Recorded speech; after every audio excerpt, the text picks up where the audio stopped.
Happy birthday, Ron, your 80th birthday. I can't believe 54 years that I've known you. We met January 20th, 1961. What a blessing that day was for me to meet you. And then here we are, all these years later, celebrating your birthday. We've raised 6 wonderful children, 12 lovely grandchildren. What a wonderful life. You've been an amazing husband and father to all of our children, and a great, wonderful grandfather to all of the grandchildren. As I can remember, you've always been there for us kids and for Mom. I mean, it's really amazing to think about the dedication that you had, and that I can remember, you know, even Little League, playing baseball.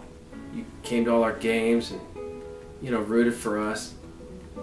I remember one time, I think it was Ronnie's team that, you know, they were a good team. I think it was the Angels, and I was on that team, but I think that this year I wasn't. They were playing a St. Francis team, and it was the best team anywhere. I think they were undefeated, and that particular game, you substitute coached because the coach was gone, and that was the one time that anyone even stood up to this team, and they tied them. The Angels tied the St. Francis team, and that was a big deal. Words can't describe how awesome it is to have a dad like you. Ever since I was a little girl, I just remember feeling so special. Trips to O'Neill's with just you, Dad. You just took me, and I felt like a princess sometimes growing up because I just felt so much love from you. I know that the praise that you've given me throughout my life has helped me be the confident person that I am today. Thank you, first of all, for just helping me to feel loved and making me feel loved my whole life. And especially my kids, too. I know they feel loved when they're around you, and it doesn't matter where we are, whether we're at church or come to your house. You get a big smile on your face, and you're excited to see us, and it's just awesome. I just feel so loved by you. You've been a constant, and this just amazing presence that I don't know what I would do without. And it's really nice, and I'm always very proud when I can introduce you to people, and I get like this warmth inside because you just make me so happy. It's so weird to, I think, a lot of people that I have a dad who's 80, because when they see you places, they think you're in your 50s. So it's pretty awesome that I feel kind of cool being able to say, yeah, we're celebrating my dad's 80th birthday, and they're like, well, then that must not be the person that comes to pick up me at school. And I politely tell them, yeah, he actually looks that good. The girls often joke about, oh, wait till I tell you the newest dadism. Those are funny. We all remember a few of those. One of them that I know pretty much all of us kids will remember is driving on Miller Road and saying to the lady, where all of us are in the station wagon, and putting it in drive and hauling away, saying, why don't you kiss my royal ass? One of them is when we were at Inus. We were lifting up the carpet, and you were talking about how old ladies always hide money under the carpet, and we start ripping up, and I'm like, ah, there's money! And you thought, of course, I was BSing you right away, and of course, there's $120 underneath there. And going back to how you raised your kids, Maria gave it to the family. So, thank you for that. Nobody can put together the combination of swear words quite like you. You know, the goddamn son of a bitchin' dog. Who doesn't know that you're talking about Pixie? We all know it. And who could forget when you were trying to squeeze the glue out of the container so hard, and it just came shooting out all over you, and I would have to leave the room because I was laughing so hard, but I didn't want you to think I was laughing at you. But you're very funny, Dad. You really are. Some of the things that you do, you know, like nothing was too much for you when you came to see me. Whatever job we needed done, you were willing to take it on, even if it meant having rat poop fall on your head. You still did it and laughed about it. You had got me a hunting knife, and I brought that into CCD with me. You know, of course, nowadays that couldn't happen, but back then they were a little skittish about it too. And the teacher called you later to say that I brought my hunting knife into school. You said, yeah, well, what about it? You know, and it wasn't a big deal. You knew that I probably just was doing that to show my friends and, you know, not to cause trouble with it, of course, but I didn't know any better. But that kind of faith in me, I guess, is what I appreciate. Happy 80th birthday. I just want to let you know that I am very appreciative for everything you've done for me, for my family, for our kids. You should be very proud of the family you've raised and what this all means. Happy birthday, your 80th birthday. I'm glad that I'm here and around to see it. I kind of had to promise Lori that I wouldn't do any corny jokes because, you know, you've probably heard all of them. When you look at all that you've accomplished in your life, from marrying a wonderful woman to having phenomenal kids to being a tremendous grandfather and being an absolutely wonderful father-in-law to be around, it seems like a model that most men would want to pattern their lives after. My favorite reoccurring Ron Ross moments are when he gets so happy and filled with joy, his hands clap, his shoulders shrug a little, he leans back a little bit and gets the biggest grin on his face, and it's so contagious. It lights up a room. When I just look around my house and I see all the things that remind me of the hard work that you put in, it just really fills my heart. I look at the cupboards in the kitchen with Grandma's old knobs on them, and I think how cool that I have such history in my house, and I'll always be able to have such great memories of you taking the time to figure out my ovens and sand my bathroom walls and help me wallpaper. It's a testament to how smart you are and how much you love me and all my siblings, because you're so willing to drop anything to help us and be a part of whatever chore or task we have. Dad, thank you so much for loving Mom. As a mom now, I realize just how huge that is to set that example, and whether we didn't have our room cleaned or were disrespectful to her, it was not acceptable. And thank you for holding her up on a high pedestal and loving her and showing us that she was your queen. And I think that was just such an amazing example you gave us all. It's the greatest feeling when we get off the plane and we've traveled all day to come to visit you guys in Ohio after a long day, and I see Mom and she hugs me, and then I see you and you like hug me and smile, this big smile, and hug me really tight, and it just makes me feel like that I'm so loved and that you're just so happy to see me, and it just makes me feel so great to always come home. And this will always feel like home to me, and I think it's just because of the love I feel from you. When our air conditioner didn't work and you, of all things, you know, were able to hear it click on and realize that, oh yeah, well, it's clicking on, it must be the capacitor that's not working. But then you go in your basement and you actually have a box labeled capacitors on it, and you come over and install a new capacitor and save us probably $3,000. Once again, it's really nice to have such a brilliant father. I always thought it was interesting how all of my teachers had the same name, Mrs. Gussingool. So that was always something that I could enjoy and appreciate and laugh about. Another story that comes to mind all the time is when we were out at Turkey Foot, of course, and you may or may not remember this because you did have memory loss that day, but when that jackass, oops, edit that for the kids, when that guy started yelling at me for hitting his ball, and then you stood up for me right away and went off on the guy and called him a scallywag. That was awesome. Of course, you didn't call him a scallywag. I love that he's kind and gentle and gets to the point. And I love that my father-in-law is Robert De Niro. I think the world of you. I respect you, and I am so happy that I am your son-in-law and that you are my son's grandfather and my wife's father. I always know how much you love me and my family, and I hope that you know how much that I love you always, no matter what. I enjoyed working with you, and all those years together was something I could never replace, and it was the best thing I could have ever hoped for, to work with my dad like that. From everything we've done, from all the projects at our house to you guys coming out, being part of the family, just really means a lot.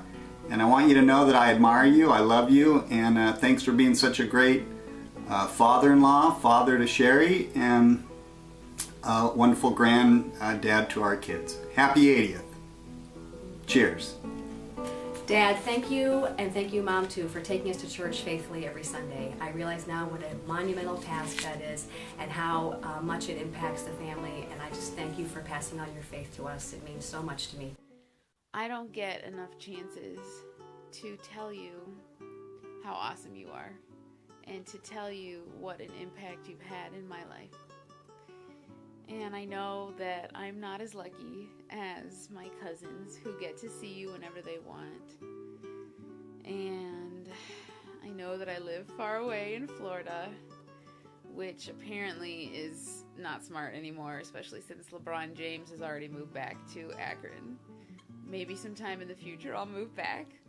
I am totally grateful for everything that you've done, all the years that you've supported me. It's been 20 years now, and I just want to say happy birthday. I love you.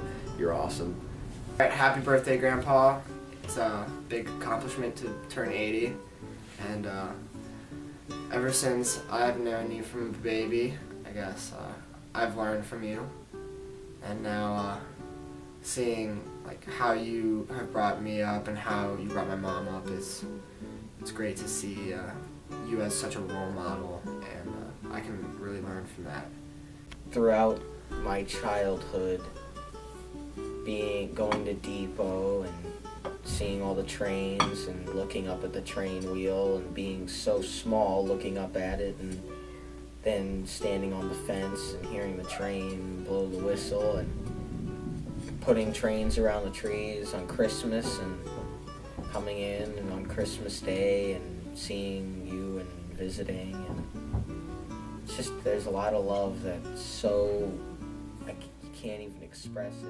I think one of the main memories that I think of you as is in the basement of your little room, the tinkering room, Grandpa's workshop, and just memories of in there working with you and whatever your projects of fixing things, and I always, even from a little age, thought that that was the coolest thing ever, and I still do. All those parts you have and how you can fix anything pretty much. Grandpa, one of the memories I have with you is going on vacation with you to Florida, France, all those places. It's been really nice having you with us, and I just wanted to say thank you for coming to those trips. Happy birthday, Grandpa. I remember when we were metal detecting, and when we found something, you would go, "Oh!" That was really fun. I remember when Grandpa said to me, "I have a surprise for you," and I was really happy. And I walked in the family room and I saw this huge bucket of Barbies that I now play with every time I go there. I like how Grandpa, when I'm down, he always finds a way to put me up and cheer me up. I'm gonna say I love you. You do? Yeah. You still look like you're 64 years old because you just look so young. And I remember when you always come out and you help us build our train around the tree, our Christmas tree, and I really liked when you did that because you taught me like how to put it on. And I just want to say thank you for coming out and helping us fix things and teaching us how to fix them. One of my favorite things about Grandpa is whenever I come over to his house, he always goes, "Charles, hello," and he always gives me a big hug, and he helps me with all my math homework and stuff, and I just really appreciate it. Like Sunday nights, at Grammy's house playing cards, and you know, crossword puzzles or sleeping the night at your house, and you know, maybe watching an Atlas or something. And it's just all these memories come to mind when I think of you. He's always happy when we come over and gives us hugs. Sometimes I like when Grandpa yells, Sharon! I just remember you telling me the bond that we had whenever I was so young, and just through the years, the Thomas the Trains, the Whales, the Blimps, and everything, and it just means a lot, and I just love you a lot. It's been really nice coming over to your house on Sunday and playing cards with you. I really enjoyed that, and thanks. Normally when I go to garage sales with Grandpa, he always makes a bargain because he never likes to spend too much money. Probably when I was like 10 or 11 or 12, I called you up and said, hey, it's Veterans Day at the Indians game, like, I'd love to go with you. And you dropped everything you had that day, you went to the game with me, and it was a blast. The Indians won. We were trying to get back to our car after the game, and we saw it, but there was like, we went on the wrong level of the parking deck, and there was this fence that we had to get over. And I'm like, oh, we'll just take the elevator around. But then immediately you're just halfway up the fence basically already, hopping over the fence, and I'm like, oh, Grandpa hopped the fence, I gotta hop it too. And that was just funny to me because it stuck out like, oh, Grandpa's, you know, however old you were then, and you're kicking some butt, you know, hopping over a fence. And I just thought it was funny because I'm like, oh, let's go over the fence. And we got to our car. Now you're 80 and you're still kicking butt today, so that's awesome. I remember when you came out for Grandparents' Day and surprised us. That was a really special memory I had, and it was fun. I love you. And one of my favorite memories is probably when I was little, we used to go riding in his convertible, and he used to play his songs and stuff, and I remember sitting in the back seat, and those were just some of the best times of my life. I love you, Grandpa. I'm thankful very much that I have you in my life, Grandpa, and I love you. Happy 80th birthday. Happy 80th birthday, I love you so much. Thank you for doing my room and like scrubbing the walls and putting my wallpaper on. I mean, I appreciate it. I mean, it's so pretty now, and like I sleep in it every night. It's just awesome to think, wow, my grandpa can do that. Hopefully one day I can become a great role model like you, and maybe teach my grandchildren as you've taught me, and I love you, so thank you. Dad, I also want to say how much I look forward to summers and our Friday and Saturday mornings together. And I think that it's so cool. And once again, I just feel like, you know, like, yeah, that's my dad. That's the guy that I go with to garage sales. And just looking around my house, not only do I have the fondest of memories of seeing all the work that you've put into my home, but then I see the little trinkets and the crap that we got for, of course, cheaper than it was marked. So thank you for teaching me the value of $1 and for spending those mornings with me, because I really do cherish that time. So I hope that you enjoy your birthday, and I really hope that you have 80 more wonderful years on this earth. I love you very much. You were always very generous to us kids, especially with your time. You know, I do appreciate you coming home after work. Even before we worked together, you know, I can remember, you know, you telling me some of the guys that would go out to the bars after work, and you'd come home. You know, that's just what you wanted to do, and I understand that. It's what I admire. It's a good example for us. If I ever become a father, I would do the same thing. I guess I just want to say thank you, and I love you. And happy birthday. And it's really great that you're just the greatest man I've ever known.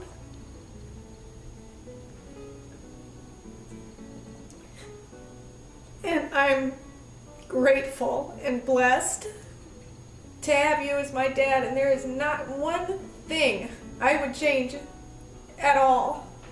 I just so appreciate all you do for me and my family.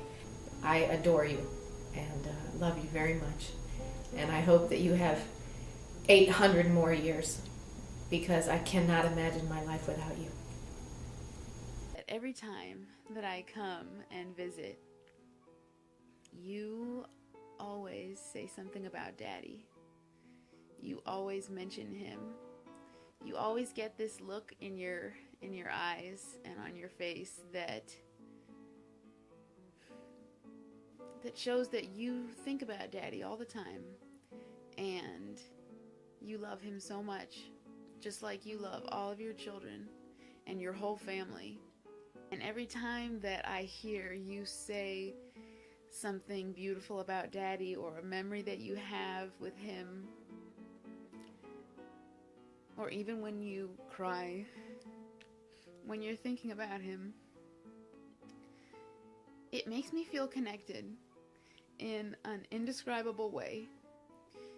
And it makes me feel really proud to be Daddy's daughter, and to be your granddaughter, and to be part of our Ross family. And all the years that we've had together, and the ups, downs, sorrow, happiness, what a joy it has been to spend all these years with you. You are the love of my life. I am blessed to be with you, and I thank the Lord for all the days that we've had together. Good night.